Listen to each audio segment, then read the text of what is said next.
বিসমুল্লাহির রহমানির রহিম। আসসালামু আলাইকুম। আশা করি সবাই ভালো আছেন। আপনাদের দোয়ায় ভালোবাসায় আমি লাল সবুজ পরিবহন চালক ফেমাস রিপন অনেক ভালো আছি। তো আজকের ভিডিওটা হলো সোনাইমুড়ি থেকে ঢাকার পথে যাওয়ার জন্য আমি প্রস্তুতি নিতেছি। তা আপনারা সবাই জানেন আমি নোয়াখালী থেকে যাওয়ার পথে প্রতিবন্ধীদের জন্য খাবার নিয়ে যাই। তা আজকে খাবার নিলাম, কিছু দেখি বিপ্লব শহরের ওই লোকটা থাকে কিনা। তো আজকে আপনাদেরকে দেখাবো আমার ভিতরে যে ডেকোরেশন সিটের দেখতে পারতেছেন আমার যাত্রীগুলো শুয়ে আছে। আমি সোনামুড়ি কাউন্টারে অবস্থান করতেছি, আর কিছুক্ষণ দাঁড়াবো। তো আমি বিপ্লব শহরের আগে যে সাইনবোর্ড আছে নোয়াখালীর, ওই সাইনবোর্ডের সামনে অলরেডি চলে আসছি। আজকে দেখব আমি বিপ্লব শহর ওই লোককে পাই কিনা। ওনার জন্য আমি কিছু খাবার নিছি। সব সময় আসে, তবে আজকে আসছে কিনা সেটা জানি না। আজকের ওয়েদারটা অনেক খারাপ। তো আমি ইনশাল্লাহ ওনাকে পাওয়ার জন্য চেষ্টা করব। আপনারা সবাই ফুল ভিডিওটাও দেখার জন্য চেষ্টা করবেন। আজকে কার কিসমতে আছে এই খাবারটা তা আমি জানি না, তবে আপনারা ফুল ভিডিওটা দেখলে বুঝতে পারবেন আমি কাকে খাবারটা দিই। তো আসলে ফুল ভিডিও জোরে আমি ফেমাস রিপন আছি। লাল সবুজ পরিবহন একমাত্র স্লিপার কোচ সার্ভিস দিচ্ছে নোয়াখালীর থেকে, অন্য কোনো পরিবহন দিচ্ছে না। আপনারা যারা নোয়াখালী থেকে স্লিপারে করে যাবেন তারা অবশ্যই আমাদের কাউন্টারে যোগাযোগ করবেন।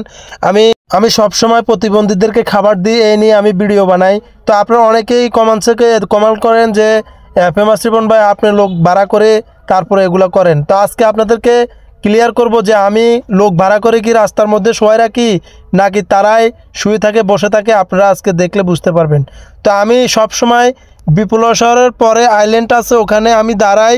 একটা প্রতিবন্ধী লোক ওখানে বসে থাকে, শুয়ে থাকে, তার ভিডিও আপনারা অনেক সময় টিকটকে পাইছেন। আজকে ভিডিও ইউটিউব ছাড়া হবে। এই যে এই জায়গাটা, তো আমি দেখেন অলরেডি ওনার জন্য খাবার নিয়ে আসছি। এখানে আমার খাবার আমার হাতে, এক প্যাকেট বিরিয়ানি এবং পানি। তো ওনাকে দেওয়ার জন্য আমি দাঁড়ালাম, আসি দেখি উনি নাই। তো আমি চলে যাচ্ছি ঢাকার উদ্দেশ্যে, দেখি সামনে কাকে পাই, কাকে খাবারটা দিতে পারি। তো আপনারা ফুল ভিডিওটা অবশ্যই দেখবেন, দেখলে বুঝতে পারবেন আমি খাবারটা কাকে দিই এবং আমি কি ভাড়া করে লোককে দাঁড় করে রাখছি নাকি উনি বসে আছে না শুয়ে আছে। এই যে দেখেন বাগমারা একটা লোক রাস্তার ডাইন পাশে বসে আছে। তা আমি ফেমাস রিপন নোয়াখালী থেকে যাওয়ার পথে বাম পাশে ছিলাম। আমি ওনাকে দেখে ডাইন পাশে দাঁড় করিয়ে গাড়িটা সাইড করে ওনাকে খাবারটা দেওয়ার জন্য চেষ্টা করতেছি। হঠাৎ করে একটা লোক দোকান থেকে বাইরে এই খাবারটা রিসিভ করে নিয়ে ওনার হাতে দিয়ে দিল। তো দেওয়ার পরে আমি অত্যন্ত খুশি হয়েছি যে আজকে বাগমারা এই লোককে দেখে আমার কাছে অনেক ভালো লাগলো যে আপনাদেরকে আজকে বুঝাতে পারলাম যে আমি লোককে কখনো ভাড়া করি নাই এবং টাকা দিয়ে দাঁড় করায় রাখি নাই। হয়তো আপনারা আজকের ভিডিওটা দেখলে আপনাদের ভুলটা ভেঙবে। আর আপনারা সবসময় আমার জন্য দোয়া করবেন। আমি ফেমাস রিপন সবসময় এই ভিডিওগুলো আপনাদের মাঝে উপহার দিতে পারি। তো আমি চলে যাচ্ছি ঢাকার উদ্দেশ্যে। বাগমারা থেকে অলরেডি বাগমারা দেখেন সিএনজি জামবাজি আছে, সবসময় এখান থেকে সিঙ্গেল রাস্তা জামবাজি যায়। তো আমি 21-এর বাম্পার ধরে চলে আসছি কোথায়, ঢাকার উদ্দেশ্যে রওনা হচ্ছি। আপনারা সবাই আমার জন্য দোয়া করবেন, আমার ফ্যামিলির জন্য দোয়া করবেন, লাল সবুজ পরিবহনের মালিকের জন্য দোয়া করবেন, লাল সবুজ ম্যানেজমেন্টের জন্য দোয়া করবেন। কারণ ওনার গাড়ি আছে বিধা আজকে লাল সবুজ পরিবহন চালাই, আমার ফ্যামিলিকে চালাইতে পারতেছি, আমি নিজে চলতেছি এবং প্রতিবন্ধীদেরকে খাবার দিতেছি।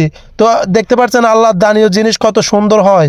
দেখেন রাস্তার পাশে যে ফুল গাছগুলো অনেক সুন্দর ফুল ফুটে আছে, এটা হচ্ছে আল্লাহর একটা নেয়ামত। আমরা অনেকে অনেক জিনিস বুঝতে চাই না যে আল্লাহর নেয়ামত অনেক সুন্দর হয়।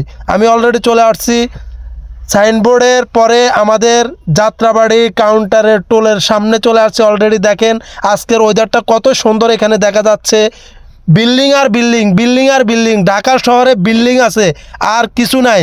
দেখেন এত বিল্ডিং আপনাদেরকে দেখাই আমি শেষ করতে পারবো না। হাতের বাম পাশে দেখেন এগুলো সব কোটি টাকার গাড়ি, সব পার্কিং করে আছে। তো চলে আসছি আমি টোল দেওয়ার জন্য। অলরেডি সবাই আমার জন্য দোয়া করবেন। আমি টোল দিয়ে অলরেডি চলে যাব হুজুর বাড়ি। আপনারা সবাই ভালো থাকবেন, সুস্থ থাকবেন। সবাই ফুল ভিডিওটা দেখার জন্য চেষ্টা করবেন। আল্লাহ হাফেজ। আপনি যদি নতুন হয়ে ভিডিওটা দেখে থাকেন তাহলে আমার চ্যানেলটা সাবস্ক্রাইব করে পাশে থাকবেন। হিংসা করবেন না, চেষ্টা করবেন, একদিন আপনিও সফল হতে পারবেন ইনশাল্লাহ। আসসালামু আলাইকুম।